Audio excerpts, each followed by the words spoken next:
You know, there's a very specific kind of hollowness that I think a lot of us can feel, but we almost never talk about it. Mm-hmm. It's that feeling when, you look at your life on paper and everything seems correct. Right, all the boxes are checked. Exactly. Your calendar's full. Your bank account is stable. You've got the friends, the travel plans, all the external validation. You're basically winning at the game of life On the surface. on the surface. Yeah. But then there's this quiet moment. Maybe you're driving home, the radio's off, or you wake up in the middle of the night and there's just this echo. It's the realization that you've built this perfect set for a play, but you still don't really know who the main character is. You're performing the life, not inhabiting it. It's that gap, isn't it? The gap between the curated image and the internal reality. We spend, decades curating the scenery, the job, the house, the reputation, and we're operating under this assumption that if the scenery is beautiful enough, well, the actor standing in the middle of it will just automatically feel happy. But it just doesn't work that way. It's simply not how the mechanics of the human experience work. And today, we're going to dissect a case study that completely flips that assumption on its head. We're looking at the origin story of Genevieve Behrend. And just to set the stage for everyone, this isn't a story about someone trying to, hack the stock market or become some kind of spiritual influencer. Oh, none at all. She wasn't chasing power or fame. Far from it. She was, in a way, running for her life.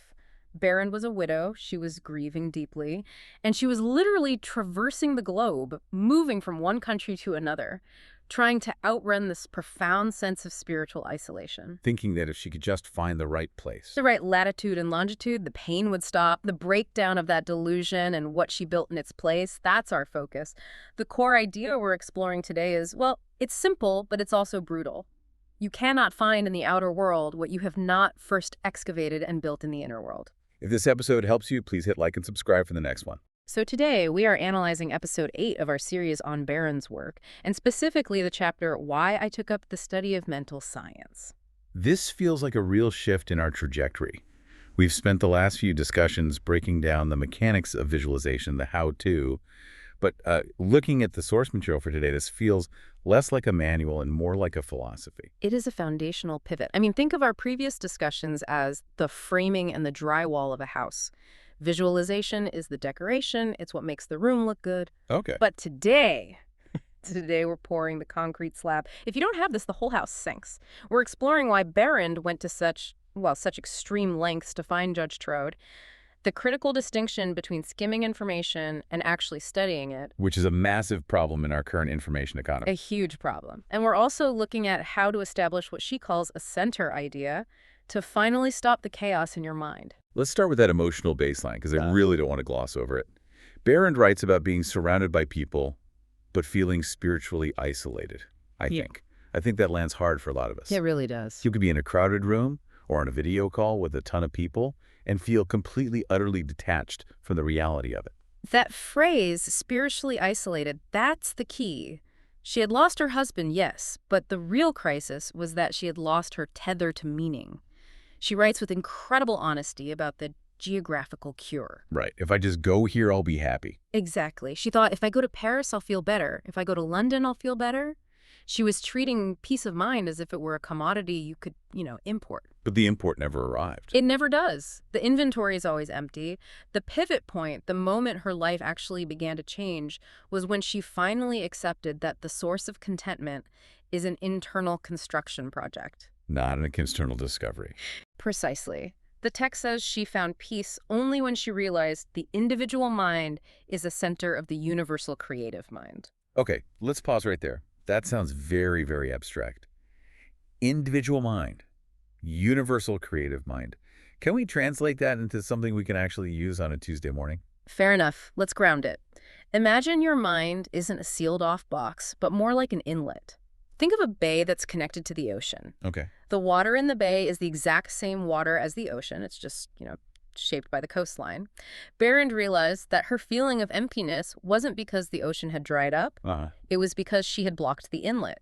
She realized she was a distribution center for the same energy that drives the entire universe. So if she felt empty, it was a blockage issue, not a supply issue. Wow. That shift from the world is withholding happiness from me to I am blocking the flow. That's radical responsibility. It is. It takes all the blame off the circumstances and puts the power right back in your hands. And that realization, that's what drove her to become absolutely obsessed with Thomas Trode. Obsessed is really the only word for it. She'd read his books, but for her the text on the page was just dead. She needed the living logic behind it. She wanted to go to the source. She needed the why. She needed to understand the why so deeply that she couldn't possibly misunderstand the how. But this wasn't like, signing up for an online course. Trode wasn't exactly putting out ads for students. He was the anti-guru. Thomas Trode was a retired divisional judge from the Punjab, a man of the law, deeply analytical, logical to a fault. Right. He was spending his retirement in rural England, painting and studying the Bible. He had absolutely zero interest in teaching. In fact, he had a track record of refusing almost everyone who approached him. He didn't want disciples, he just wanted quiet. So how does a grieving widow from the other side of the world get past that gatekeeper? Because we know she eventually became his only personal student. Well, it wasn't about money, and it wasn't about charm. It all came down to a test of insight. Trode respected the intellect. He was a judge, after all. But he placed a much higher premium on intuition. So he tested her. He did. He told her she could only study with him if she could explain the meaning of a specific verse in the book of Revelation, specifically about the holy city. Wow. The book of Revelation is notoriously cryptic. It's all symbolism. Asking someone to just decode the city that's a heavy lift. It was designed to make her fail. I mean, Behrend wasn't a theologian. She couldn't break down the Greek or the Hebrew. But this is where the story shows her desperation and her creativity. She didn't try to fake an academic answer. No, she went sideways. She consulted an astrologer. An astrologer? That seems kind of counterintuitive for a student trying to impress a very logical judge. It seems that way, but what it shows is she was willing to seek truth from any input available. She wasn't a snob about the source of her information. And the astrologer gave her a key. He told her, the city signifies the truth. Okay. But he added this geometric insight. He said, and the truth is non-invertible. Every side from which you approach it is exactly the same. The truth is not invertible. That's a powerful image. It's like a cube. No matter how you turn it, the geometry holds. Precisely. Whether you approach truth from science, from religion, from art, or from suffering, if it's truth, with a capital T, it looks the same at the center. Wow. And when she brought this answer back to Trode, not a theological dissertation, but this intuitive, geometric concept, he accepted her. He saw that she wasn't just memorizing, she was synthesizing. But he gave her a warning. He did, and it's a warning that I think frames this whole discussion. He told her explicitly, this is not a cult, there's no magic here, these are the fundamental truths of life. He stripped away all the mysticism and framed it as law and order. And that brings us to a distinction Trode makes that I think really attacks our modern way of living head on, the difference between skimming and studying. This is the critical warning for the modern listener. I mean, we are in the golden age of skimming, aren't we? We read the headline, we skip the article, we watch the 30-second summary of the book, we treat wisdom like fast food. We want the calories without the chewing. We want the life hack, the 3 steps to total enlightenment, and we want it in a short video format. And Trode called this out 100 years ago. He told Behrend she couldn't just pick up these ideas like souvenirs. She had to enter into the spirit of them. Enter into the spirit. There is a canyon of difference between knowing a concept intellectually, being able to recite thoughts become things, and truly embodying it. Embodying it means it has rewritten your operating system. It's the difference between reading a manual on how to fly a plane and actually being in the cockpit during a storm. It reminds me of that productivity porn trap, people who read 50 books a year on time management, but are still just constantly overwhelmed. That is what Trode would call mental hurry. The beginner expects immediate transformation. They treat the mind like a microwave. But true power, as the research in Trode suggests, comes from the quiet maturation of inner stability. You have to marinate in the idea. Marinate in it. You have to sit with it until it stops being a sentence in a book and starts being a reflex in your nervous system. Okay, so let's talk about the how. How do we move from the microwave to the marinating? Behrend introduces this concept of the center idea. The center idea. Trode taught her a maxim. Order is heaven's first law. Okay. Now think about the implications of that. The universe is not random, it's ordered. Gravity works the same way on Monday as it does on Friday. But our minds are usually completely chaotic. A pinball machine. It's a pinball machine. We jump from fear about the rent to a fantasy about a vacation to anger at a coworker to wondering what's for dinner. And if your mind is a pinball machine, well, your life will be a series of erratic bounces. Trord argued that if you want to harness power, you need to align with order. You need a single anchor. A single anchor. One core statement, one fundamental truth that you use to reorganize the entire library of your mind. This just flies in the face of multitasking, doesn't it? We're told to be versatile, to have opinions on everything. This is about radical simplification. Drastic, ruthless simplification. People think the missing piece of their life is more information, a new strategy, a hidden secret. Trord says the missing piece is less. It's picking one principle and practicing it until it becomes your identity. Until it's just who you are. Your life shifts when your inner story becomes consistent, not when it becomes complex. But consistency is boring. Let's be real. We crave novelty. We do, and that craving is the enemy of mastery. Behrend emphasizes repetition not to bore you, but for the sake of habituation. Habituation. That sounds clinical. Well, it's biological. There's a lot of pop psychology about it taking 21 days to form a habit. That's largely a myth. Really? Robust research points more towards a habit plateau that takes, over 2 months for complex behaviors. That's the average time it takes for a new thought pattern to migrate from the conscious mind, where you have to burn willpower to hold it, to the subconscious mind, where it becomes automatic. So the first month or two of holding a center idea is going to feel like work. It's going to feel fake. It will feel exactly like lifting weights. It is resistance. You are literally rewiring your neural pathways. You have to repeat the center idea until the brain stops fighting it and accepts it as the new default setting. You're moving the concept from the dashboard, where you have to stare at it, to the engine, where it just drives you. Okay, I want to bridge this. Center idea is still a bit high level. I want to see what this looks like when the rubber meets the road. Let's apply this to 3 specific areas where people just bleed energy: work, relationships, and habits. Let's do it.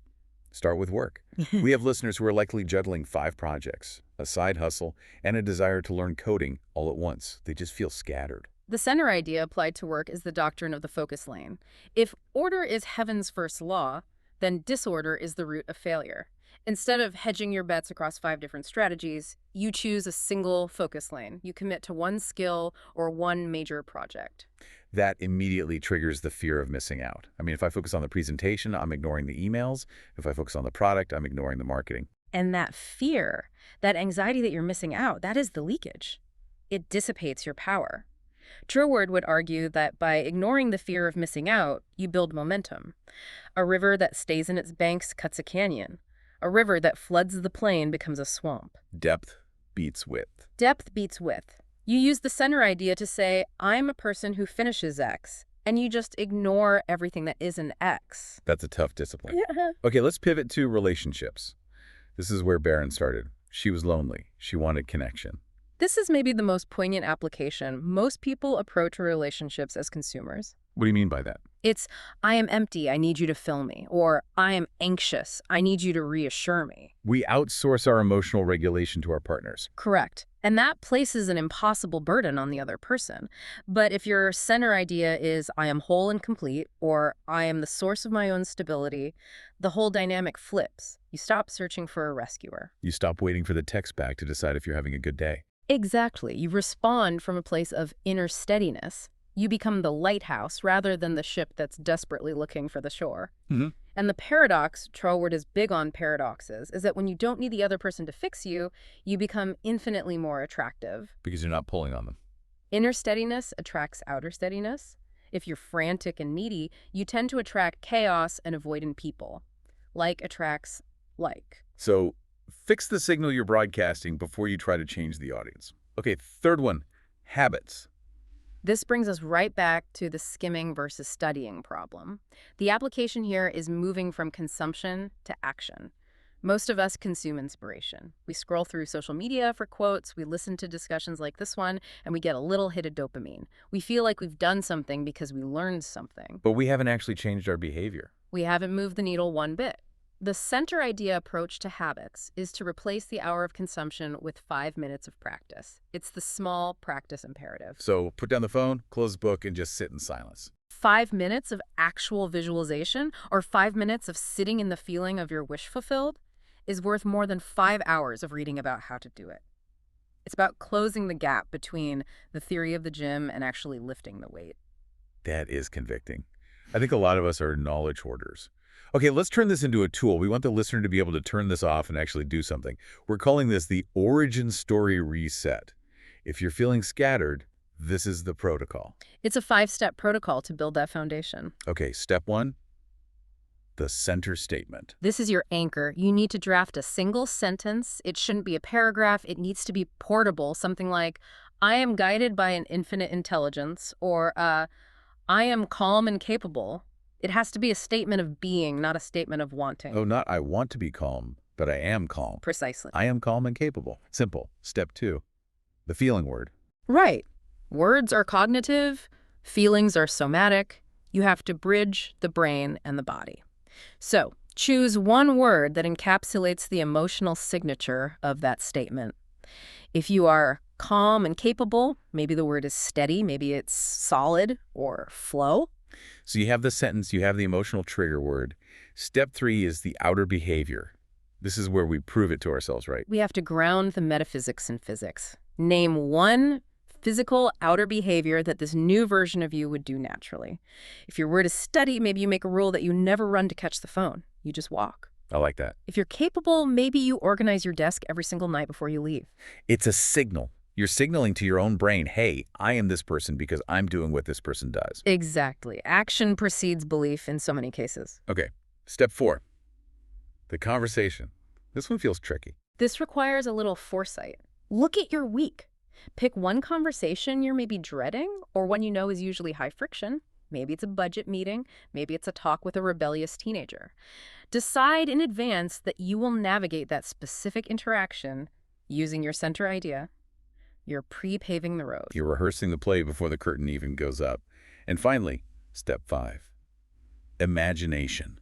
End the day or start the day by imagining yourself living as this version of you. Don't just say the words. See the movie. Watch yourself moving through the office or the home with that specific energy. That's a comprehensive reset. But I want to play devil's advocate for a second. I know human nature. We get excited. We try the reset for 3 days, and then we crash. Yeah. What are the traps? Where do people fail when they try to live by a center idea? Oh, there are 5 distinct traps that catch almost everyone. The first one is what we just touched on, collecting ideas. The intellectual hoarders. People who treat knowledge as a badge of honor. I read the book. I know the theory. The fix for this is, well, it's brutal. Stop learning new things. Put yourself in an information diet. Do not read the next chapter until you have practiced the current one for a full week. That is going to be physically painful for the information junkies. Okay, what's the second mistake? Switching methods. Yep. It's classic shiny object syndrome. You try the center idea. 3 days in, you feel resistance. You feel bored, or you just have a bad day.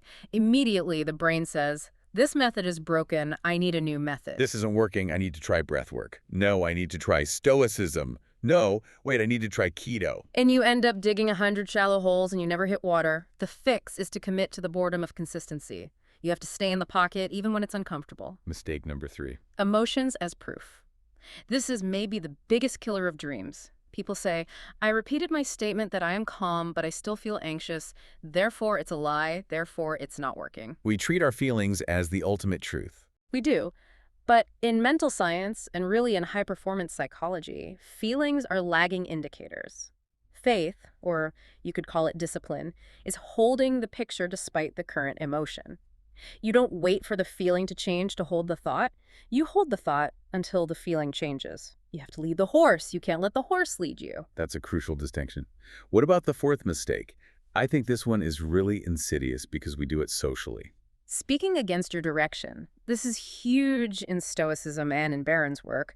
You do your morning visualization where you see yourself as healthy and vibrant. Then you go to lunch with your friends, and what do?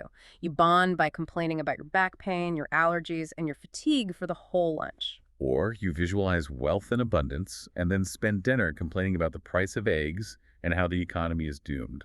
You're canceling out your own work. You are building with one hand and demolishing with the other. You must guard your speech. It sounds strict, but if you can't say something that aligns with your center idea, it's honestly better to say nothing. Silence is better than contradiction. And the final mistake? Quitting before compounding. Consistency compounds. It's just like compound interest in a bank account.